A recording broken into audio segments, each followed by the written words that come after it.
അമ്പലത്തിൽ പോവാണ് പള്ളിവേട്ട കാണാനായിട്ട്. ഇനി അവിടുത്തെ കാഴ്ചകൾ അവിടെ കാണാം. അപ്പോൾ ഗായ്സ് പോകുന്ന വഴിക്ക് കുറേ ലൈറ്റൊക്കെ കണ്ടിട്ടുണ്ടായിരുന്നു. അമ്പലത്തിലേക്കുള്ള ലൈറ്റാണ്. നല്ല ഭംഗിയില്ലെന്ന് നിങ്ങളൊന്ന് കമൻറ്റ് ചെയ്യണേ.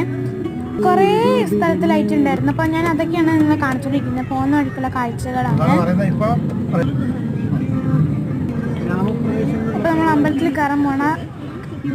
ഇപ്പോൾ കണ്ട അവിടെയൊക്കെ നല്ല ലൈറ്റ് ഉണ്ട്. നമ്മൾ എത്താറായി. കണ്ടു കേട്ടോ. അമ്പലം ഡെക്കറേറ്റ് ചെയ്തേക്കുന്നത് ഇങ്ങനെയാണ്.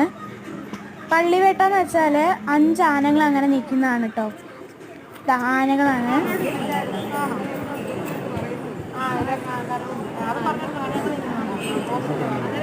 കണ്ടോ. അടുത്തിടെ കാണാം. അപ്പോഴേക്കും ബായ്.